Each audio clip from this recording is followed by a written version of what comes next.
Seguimos en la mesa, seguimos en este lunes 3 de diciembre del año 2018. Estamos con Teresa Herrera, Patricia Soria, Pablo Carrasco y Martín Couto. Seguimos en novedades de este fin de semana en nuestra agenda. Pasamos a otra del panorama internacional. Ya temprano nos ocupamos del G20, la cumbre en Buenos Aires y todas las reuniones bilaterales que tuvieron lugar con motivo de la presencia de esos jefes de Estado en Argentina.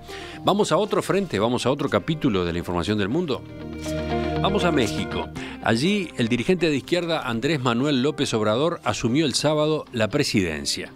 Más de 100.000 personas concurrieron a El Zócalo de Ciudad de México para presenciar un acto sin precedentes en el que López Obrador recibió el bastón de mando de los pueblos indígenas, una vara de 80 centímetros hecha con madera del árbol que representa el respeto y el compromiso con los pueblos originarios. En su discurso, el nuevo jefe de Estado realizó un alegato fuerte contra la corrupción y por la austeridad. En el periodo neoliberal, la corrupción se convirtió en la principal función del poder político. Por eso, si me piden que exprese en una frase el plan del nuevo gobierno, respondo: acabar con la corrupción y con la impunidad.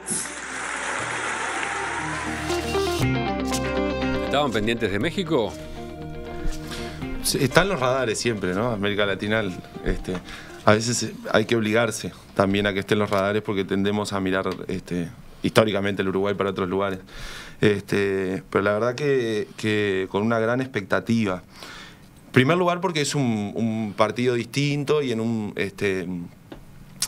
estado, digamos, en que recién conoce la rotación de partidos en el siglo XXI, y que además el otro partido, además del PRI, que había integrado el Poder Ejecutivo, en términos ideológicos no era tan distinto. Entonces esto abre en lo personal, abre una esperanza grande, porque además es cierto, y México tiene enormes problemas desde todo punto de vista: la corrupción, la guerra contra las drogas, el narcotráfico y la forma de combatir el narcotráfico, y básicamente un Estado tomado y con múltiples niveles de corrupción, y sobre todo además un Estado para unos pocos. Es decir, si uno pasa raya, en realidad el Estado mexicano corrupto y al servicio de unos pocos. Entonces, a mí me parece que es auspicioso la asunción de López Obrador. Esta idea, esta frase que puede parecer trillada, etcétera, de los pobres primero, a mí me parece que si hablamos de un Estado para pocos, entonces suma a la esperanza. Es cierto también, y esto se recoge un poco en los medios internacionales, que a López Obrador le ha costado hacer algunos planteos más concretos. Probablemente esté administrando, o haya estado administrando, la transición hasta la llegada al poder. Anunció 2 o 3 cosas y ya las bolsas empezaron a reaccionar, obviamente que todas en contra de los anuncios que hizo el presidente en aquel momento electo. Pero también es cierto que si uno dice, bueno, voy a luchar contra la corrupción, debería conocer de adentro el Estado, y entonces cualquier aseveración muy concreta, sin estar ejerciendo el poder, puede ser peligrosa, equivocada o desacertada. Entonces, en ese sentido, creo que la verdad México tiene un momento de esperanza y esperemos que le vaya bien. Pablo, ¿tú estás con México en la mira? No, me hiciste estudiar mucho, dormí poquito por tu culpa. Porque sí. Somos dos, yo jugadísima al G20. Ya, claro. Un odio cuando llegó el mail. Así que digo, no, pero la gente tiene que saber de que uno es un todólogo y que cuando te ponen a estudiar, si sos bueno estudiando, capaz que tenés, por lo menos le contás lo que leíste o escuchaste, y eso ya ayuda, pero no somos especialistas para nada. No, yo lo que vi básicamente fue una larga entrevista de él unos días antes de asumir, de Andrés Manuel, ¿no? Sí. AMLO. Y un debate que hubo, el segundo debate, creo que fueron 3, donde eran 4 candidatos a la vez, en una lógica interesante, ahora que se está hablando de hacer debates. Y yo llegué a algunas conclusiones. Primero, que los temas que a los mexicanos les estaba importando era el de la corrupción, que eso es muy claro. La inmigración, este fenómeno de última hora de toda esa gente que le viene, está generando a la interna divisiones muy grandes entre los mexicanos. Ese era un segundo tema de campaña. Y el otro era la relación con Estados Unidos. Ellos están muy ofendidos con Donald Trump, doloridos, te llegué a la palabra, porque bueno, primero porque tienen razón, porque los ninguneó de manera horrible. Parece, ahí encontré que parece que Trump personalmente como empresario tuvo unos problemas graves en México, que terminaron frustrando sus obras y perdiendo mucho dinero. Entonces hay gente que dice que es algo personal. Esos son los temas. Me llamó la atención de que no estuviera dentro del tema del narcotráfico, porque el narcotráfico creo que o se acostumbraron, pero les tomó la mitad del país, lo tiene el narcotráfico, y no estuviera el tema de la educación, que la educación en México, eso desde hace años, lo leí con Andrés Oppenheimer y todo el sistema sindical arriba de la educación es todo un problema. En cuanto a la corrupción, que creo que fue, él dijo, si tengo que resumir, lo resumo la corrupción, yo creo que comete él un error que nosotros, que capaz que se lo enseñamos acá, que es él llama neoliberales a Salinas, Zedillo, Fox, Calderón y Peña Nieto. Esos son los 5 neoliberales. Y el periodo neoliberal, como que mandata, el catecismo neoliberal te mandata la corrupción, con lo cual está diciendo, por oposición, de que la llegada de la izquierda es la ida de la corrupción, ¿no? Y aquello, ¿no? Si sos de izquierda no sos corrupto, si sos corrupto no sos de izquierda. Entonces, creo que el problema de corrupción que tiene México no es un problema que surge de las ideologías, surge de una praxis, de una impunidad, de una tolerancia a la que se va a enfrentar López Obrador. Y que le deseamos mucha suerte. Yo creo que es una opción distinta y eso a mí de alguna forma me da esperanza, pero no creo que él resolvió el problema de la corrupción porque sacó a gente de neoliberales y entró una persona de izquierda. Yo creo que el tema, primero, no sé cómo se las va a arreglar con un Estado que es igual al PRI, ¿no? Es decir, la institucionalización del PRI dentro del Estado mexicano es tremenda. Tremenda. Incluso más fuerte de lo que, o por lo menos con características distintas de lo que es el problema del peronismo en Argentina, ¿no? Es decir, ¿por qué? Porque en realidad hay como un solapamiento, ¿no? El Estado es igual al PRI. Entonces yo creo que cada ladrillo que levante se va a encontrar con un señor del PRI ahí abajo saludándolo y diciéndole, acá estoy. Y no le envidio la tarea en absoluto. Yo también, voto de esperanza, sobre todo porque los planteos que hace, yo creo que él cuando habla de la corrupción, de alguna manera está metiendo dentro el narco, porque el fondo de la corrupción en México es el narcotráfico, esa es la corrupción mayor, y son los que están poniendo la mayor cantidad de plata para que siga existiendo la corrupción. Me gustó mucho el reconocimiento de ese México indígena, que toda la vida ha sido marginado. Los blancos en México dicen los indos y miran así con cara de desprecio a aquellos que después de todo eran los dueños de esa tierra y además con unas culturas riquísimas. Yo no soy de las totalmente fanáticas de los pueblos originarios, en muchas cosas tengo mis grandes discrepancias, como buena feminista obviamente, pero de todos modos creo que el reconocer que existen y coexisten dentro de México un conjunto de naciones con sus características particulares, con sus tradiciones, con su cultura. Bueno, me parece que eso... Cuando hablas de reconocimiento te referís a la ceremonia que se realizó. Me refiero no solo a la ceremonia, sino que él durante toda su campaña electoral estuvo recorriendo todas las naciones indígenas y estuvo haciendo acuerdos, porque además sin las naciones indígenas es imposible pensar que vos vas a terminar con el narcotráfico, porque no nos olvidemos que hay una economía que subsiste gracias al cultivo y al tráfico. Entonces, ese entramado, porque uno lo que ve es, sí, las ciudades grandes, las problemáticas, pero ese entramado de cómo sobrevive la economía de un país que después de todo es la segunda economía de América Latina, ¿no? Entonces, a mí me parece que el trabajo que tiene por delante es un trabajo muy difícil. Por estas variables Y he hablado de algunas nomás, de ese país tan complejo, ¿no? No sé si los oyentes vieron las ceremonias, pero acá hay alguna crónica de prensa muy elocuente en cuanto a la descripción. La limpia. Corrientes de humo de la resina de copal inundaron el sábado el Zócalo de Ciudad de México durante este acto de origen prehispánico de limpieza del flamante presidente. Andrés Manuel López Obrador participó, fue el protagonista, empezó su sexenio con una ceremonia que dejó claro qué tan original será su estilo de gobierno. Recibió en un escenario montado de espaldas a la catedral el bastón de mando de los pueblos indígenas, que es una vara de 80 centímetros, hecho con madera del árbol de ahuehuete, que representa el respeto y el compromiso con los pueblos originarios. Nunca antes se le había entregado a un presidente. Será la guía de usted para gobernar a nuestro país y a nosotros, los pueblos indígenas. Sirva para que usted gobierne obedeciendo, dijo un indígena del empobrecido estado de Guerrero al entregarle el báculo, horas después de que tomara posesión en el Congreso frente a una larga lista de mandatarios. Aquí está el símbolo con el que usted conducirá al pueblo. Queremos ser tomados en cuenta, añadió en un templete adornado con flores y motivos indígenas, hablando esta mujer, una indígena afromexicana. Presidente, corrió en respuesta a la multitud. Acto seguido, enfundado con la banda presidencial y cerrando los ojos, López Obrador siguió las instrucciones del chamán que venía por lado de la puesta de flores.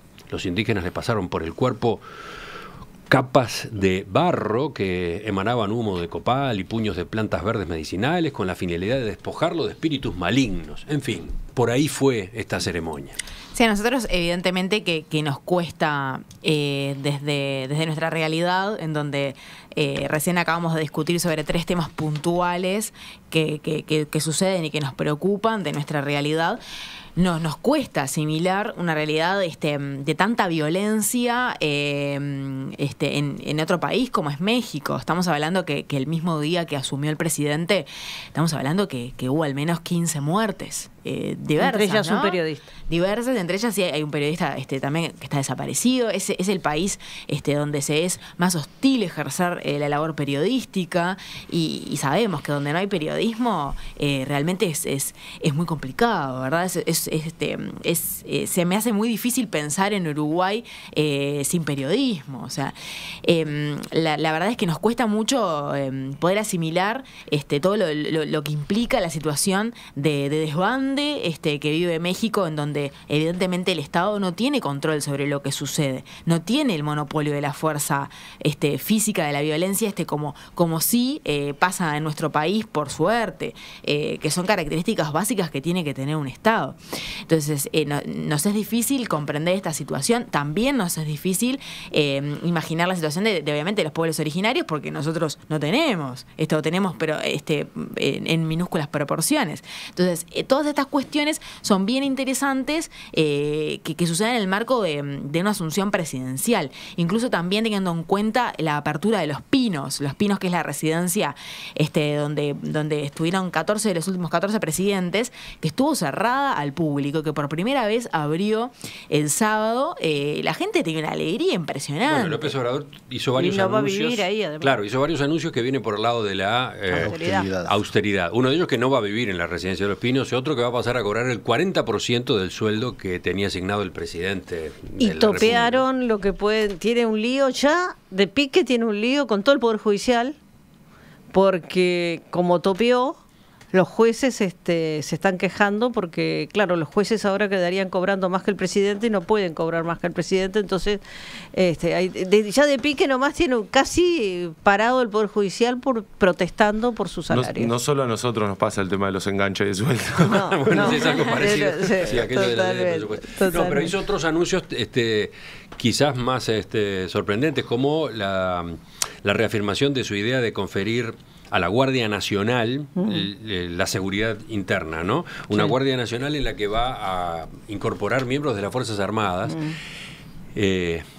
Un anuncio que acompañó de una reivindicación, de un elogio muy drástico, muy firme a las Fuerzas Armadas mexicanas. Sí, yo justamente quería meterme en ese tema, Emiliano, porque yo separo en dos esto. Primero es lo que bueno, en este estado de situación que vive México, por supuesto que uno no puede mirar más que con simpatía todas las acciones simbólicas y gestualidades que está llevando adelante el nuevo investido presidente, en donde, bueno, abre la casa presidencial al público, habla de armar un complejo cultural allí. Esto, por supuesto, que es un golpe directo a la oligarquía, porque es una oligarquía que hay en México. Entonces es impresionante como, bueno, estos gestos, también lo del avión presidencial, bueno, tuvo su primer viaje y lo hizo a través de una línea comercial, no utilizó el avión presidencial, que de hecho está en venta al momento. Entonces uno puede ver, por supuesto, que con mucha simpatía en medio de este contexto brutal que vive México, estas gestualidades del nuevo presidente. A mí me preocupa un poco lo del plan de la seguridad. Ahora, me preocupa con los lentes uruguayos, ¿no? Porque hay que ver realmente cómo te aprieta el zapato en esa situación y qué medidas tomas. Pero se está hablando de rearmar una Guardia Nacional con integración de policía civil y militar. Que de alguna manera es mantener lo que las organizaciones de derechos humanos vienen observando de la situación en México. Sí, sí, una medida que sorprendió mucho, porque el propio López Obrador fue muy crítico con la actuación de las Fuerzas Armadas en asuntos de orden interno en el pasado, ¿no? Él ha explicado la contradicción o la presunta contradicción por el lado de que las responsabilidades que pudieran tener las Fuerzas Armadas en esos hechos recientes en realidad eran de las jerarquías y no de los efectivos que las llevaron a cabo, ¿no? Pero por otro lado hace una defensa que, escuchada en el discurso, llama mucho a la reflexión a propósito del valor que él le adjudica a las Fuerzas Armadas en la historia mexicana. Cómo elogia lo que esa institución significa en las décadas recientes, ¿no? Cómo la considera quizás una de las instituciones más limpias, más puras, más importantes de ese país. Y en la discusión él queda como la rayada, digamos, en este tema, ¿no? Sí, el PRI juntó firmas y le presentó un documento oficialmente pidiendo que no concretara lo de la Guardia Republicana, y él dijo que sí lo iba a hacer, que era su promesa de campaña y que él iba a resolver el tema de seguridad a la gente. Pero es curioso cómo los papeles jugados con jugadores que cambiaron de punta, ¿no? El zurdo va por la derecha y el derecho va por la zurda, y bueno, con piernas cambiadas se ve que lo va a hacer. Insiste mucho en que esos efectivos de las Fuerzas Armadas que pasen a desarrollar tareas en el orden interno van a ser capacitados, debidamente capacitados, ¿no? Insiste mucho en que sobre todo se los va a formar en cuanto a respeto a los derechos humanos.